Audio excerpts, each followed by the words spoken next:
नमस्कार दोस्तों, एक बार पुनः स्वागत है आप लोग का हमारे चैनल पर। दोस्तों आज हम हमारे चैनल पर फिजिक्स के यहाँ 60 क्वेश्चन आंसर के बारे में यहाँ पर वीडियो लेकर के आए हैं, जो कि सभी आंसर क्वेश्चन दोस्तों वस्तुनिष्ठ है, ठीक है, ऑब्जेक्टिव टाइप है।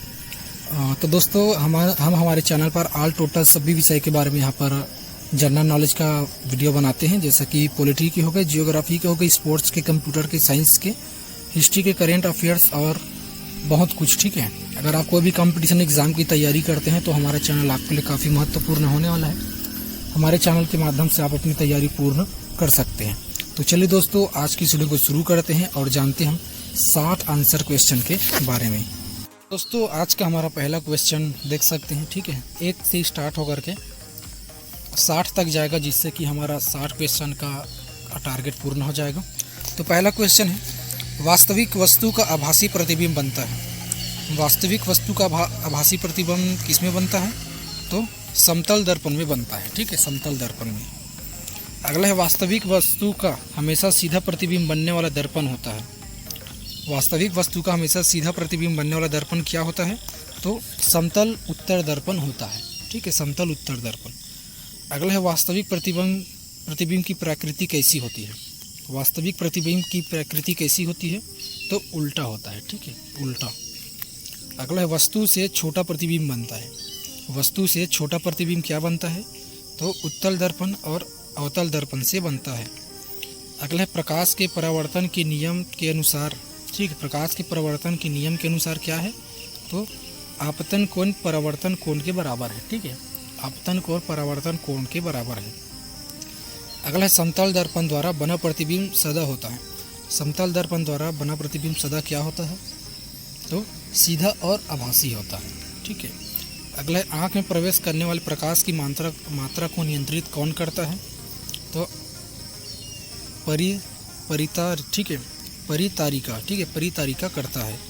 अगला, सूर्योदय और सूर्यास्त के समय सूर्य का गोल दिखना क्या कहलाता है? सूर्य दिखता है, तो सूर्य क्या दिखता है? चपटा दिखता है, ठीक है। सूर्योदय और सूर्यास्त के समय सूर्य का गोल दिखता है, वह चपटा दिखता है।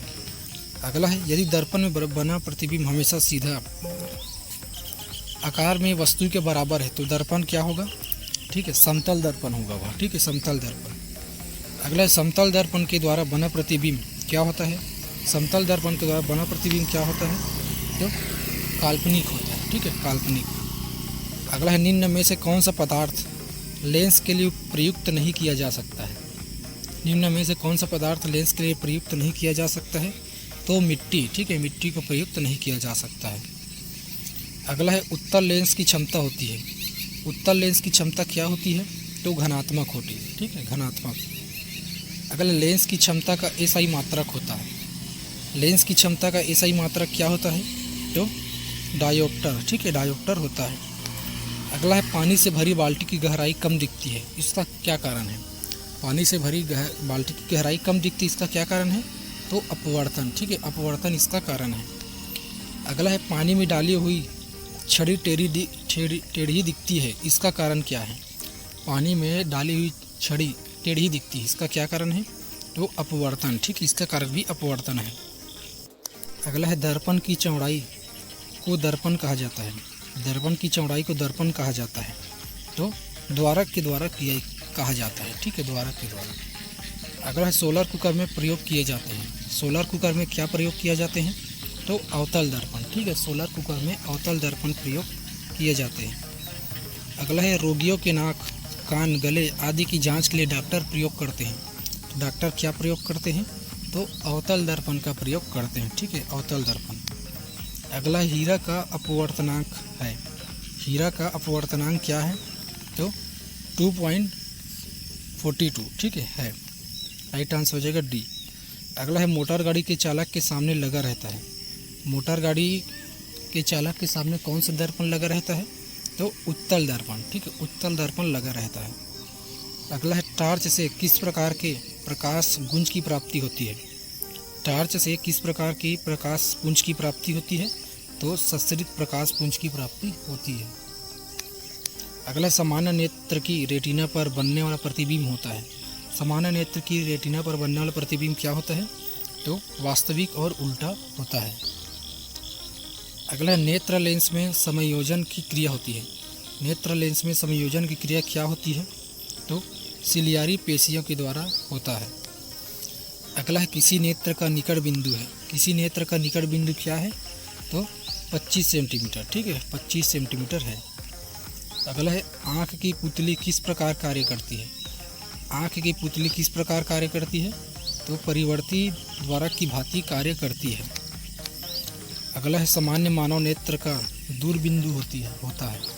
सामान्य मानव नेत्र का दूरबिंदु होता है तो कितना होता है? अनंत पर होता है, ठीक है। सामान्य मानव नेत्र का दूरबिंदु जो है अनंत पर होता है। अगला है सिनेमा के पर्दे पर किस प्रकार का प्रतिबिंब बनता है? सिनेमा के पर्दे पर किस प्रकार का प्रतिबिंब बनता है? तो वास्तविक प्रतिबिंब बनता है, ठीक है, वास्तविक प्रतिबिंब। अगला है कौन सा रंग है जिसका खतरे के सिग्नल में उपयोग होता है? कौन सा रंग खतरे के सिग्नल पर उपयोग होता है? तो लाल रंग, ठीक है, लाल रंग खतरे के सिग्नल पर उपयोग होता है। किलोवाट घंटा का मात्रक है। किलोवाट घंटा का मात्रक क्या है? तो ऊर्जा का मात्रक है, ठीक है, ऊर्जा का। अगला है विद्युत बल्ब का फिलामेंट होता है। विद्युत बल्ब का फिलामेंट क्या होता है? तो टंगस्टन का होता है, ठीक है, टंगस्टन का। अगला है प्रतिरोधकता का मात्रक है। प्रतिरोधकता का मात्रक क्या है? तो ओम मीटर है, ठीक है, ओम मीटर। विद्युत धारा उत्पन्न करने वाले की युक्ति को कहते हैं। विद्युत धारा उत्पन्न करने की युक्ति को कहते हैं तो इसको क्या कहते हैं? जनित्र कहते हैं, ठीक है, जनित्र।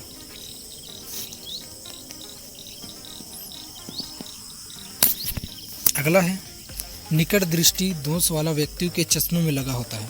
निकट दृष्टि दोष वाला व्यक्ति के चश्मे में क्या लगा होता है? तो अवतल लेंस लगा होता है, ठीक है, अवतल लेंस। अगला है दीर्घ दृष्टि दोष वाला व्यक्ति के चश्मे में लगा होता है तो क्या लगा होता है?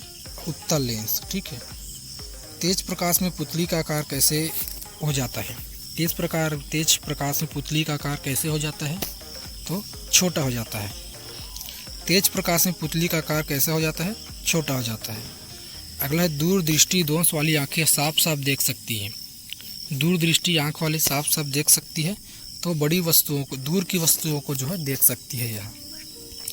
अगला है मानव नेत्र में जो बिंदु प्रकाश के लिए बिल्कुल सुग्राही नहीं होता है उसे कहते हैं, तो उसे क्या कहते हैं? अंध बिंदु कहते हैं, ठीक है, अंध बिंदु। अगला है मानव नेत्र में होता है। मानव नेत्र में क्या होता है? तो उत्तल लेंस होता है मानव नेत्र में। अगला है उदय और अस्त होते समय सूर्य दिखाई देता है। उदय और अस्त होते समय सूर्य दिखाई देता है तो क्या दिखाई देता है? लाल दिखाई देता है। अगला है वास्तविक सूर्यास्त और आभासी सूर्यास्त के बीच लगभग कितने समय का अंतर होता है? कितने समय का अंतर होता है? 2 मिनट का। वास्तविक सूर्यास्त और आभासी सूर्यास्त के बीच लगभग 2 मिनट का समय होता है। अगला है इंद्रधनुष किस प्रकार का स्पेक्ट्रम है, ठीक है। इंद्रधनुष किस प्रकार का स्पेक्ट्रम है? तो प्राकृतिक स्पेक्ट्रम है, ठीक है, प्राकृतिक स्पेक्ट्रम। अगला है अत्यधिक ऊंचाई पर आकाश में वायुमान से सफर करने वाला अधिकांश का रंग, आकाश का रंग कैसा दिखता है? कैसा दिखता है? काला, ठीक है, काला दिखता है। अगला है किसी वस्तु का प्रतिबिंब आँख के जिस भाग पर पड़ता है वह क्या है? रेटिना है, ठीक है, रेटिना। अगला चुंबकीय क्षेत्र का मात्रक होता है। चुंबकीय क्षेत्र का मात्रक क्या होता है? टेस्ला, ठीक है, चुंबकीय क्षेत्र का मात्रक टेस्ला होता है। अगला है डायनोमो से किस प्रकार की धारा प्राप्त होती है? डायनोमो से किस प्रकार की धारा प्राप्त होती है? तो दृष्ट धारा, ठीक है, दृष्ट धारा प्राप्त होती है। अगला है व्यवसायियों मीटरों में किस प्रकार का चुंबक का उपयोग होता है? किस प्रकार चुंबक का उपयोग होता है? तो विद्युत चुंबक का उपयोग होता है। अगला है मानव के 2 वह महत्वपूर्ण भाग कौन है, ठीक है, जिनमें चुंबकीय क्षेत्र का उत्पन्न होना अनिवार्य है। कौन है? तो हृदय तथा मस्तिष्क है। अगला है विद्युत चुंबक बनाने के लिए प्रायः किस पदार्थ के छड़ का उपयोग होता है? किस पदार्थ के छड़ का उपयोग होता है? तो नरम लोहे का उपयोग होता है। अगला है विद्युत चुंबकीय प्रेरण की खोज किसने की थी? विद्युत चुंबकीय प्रेरण की खोज किसने की थी? तो फेरांडे, ठीक है, फेरांडे ने किया था। अगला है नाभिकीय ऊर्जा प्राप्त करने हेतु आवश्यक है। नाभिकीय ऊर्जा प्राप्त करने हेतु आवश्यक है तो न्यूरेनियम, ठीक है, न्यूरेनियम है। अगला है शारीरिक कार्यों को करने के लिए किस प्रकार की ऊर्जा का प्रयोग किया जाता है? शारीरिक कार्यों को करने के लिए किस प्रकार की ऊर्जा उपयोग किया जाता है? तो पेशीय ऊर्जा। ठीक है, पेशीय ऊर्जा का उपयोग किया जाता है। अगला है ऊर्जा के सभी रूप में अनंततः स्रोत किसे माना जाता है? ऊर्जा के सभी रूप में अनंततः स्रोत किसे माना जाता है? तो सूर्य को माना जाता है। अगला है इनमें से कौन नवीकरणीय ऊर्जा है? इनमें से कौन नवीकरणीय ऊर्जा है? तो सौर ऊर्जा। ठीक है, सौर ऊर्जा जो है नवीकरणीय ऊर्जा है। अगला है पृथ्वी पर ऊर्जा का सबसे विशाल स्रोत है। पृथ्वी पर ऊर्जा का सबसे विशाल स्रोत कौन सा है? तो सूर्य। ठीक है, सूर्य है। अगला है डेनमार्क को कहा जाता है। डेनमार्क को क्या कहा जाता है? तो पवनों का देश कहा जाता है। ठीक है, डेनमार्क को पवनों का देश कहा जाता है। अगला है सौर सेल बनाने के लिए किस धातु का उपयोग किया जाता है? सौर सेल बनाने के लिए किस धातु का प्रयोग किया जाता है? तो सिलिकॉन का प्रयोग किया जाता है। ठीक है, सिलिकॉन का। अगला है सौर सेल सौर ऊर्जा को किस ऊर्जा में रूपांतरित करता है? सौर सेल सौर ऊर्जा को किस ऊर्जा में रूपांतरित करता है? तो विद्युत ऊर्जा में रूपांतरित करता है। अगला है निम्न में से किसका उपयोग खाना बनाने वाले ईंधन के रूप में नहीं किया जाता? किसमें नहीं किया जाता है? तो CNG को खाने बनाने वाले ईंधन के रूप में नहीं किया जाता है। और आज का लास्ट प्रश्न है दोस्तों, प्रकाश संश्लेषी अंगक इनमें से कौन सा है? प्रकाश संश्लेषी अंगक इनमें से कौन सा है? तो हरित लवक है। ठीक है, हरित लवक। तो इस प्रकार से दोस्तों आज का हमारा 60 क्वेश्चन का टारगेट पूर्ण हुआ। तो आज की वीडियो में बस इतना ही दोस्तों। हम जल्द मिलेंगे आप लोगों से नेक्स्ट वीडियो में। वीडियो अगर अच्छा लगा हो तो लाइक कर दीजिएगा, शेयर कर दीजिएगा और हमारे चैनल को सब्सक्राइब कर लीजिएगा, क्योंकि ऐसी जानकारी को लेकर के हम उपस्थित होते रहते हैं। तो मिलते हैं दोस्तों एक नई वीडियो में, तब तक के लिए धन्यवाद। जय हिंद, जय भारत, जय छत्तीसगढ़।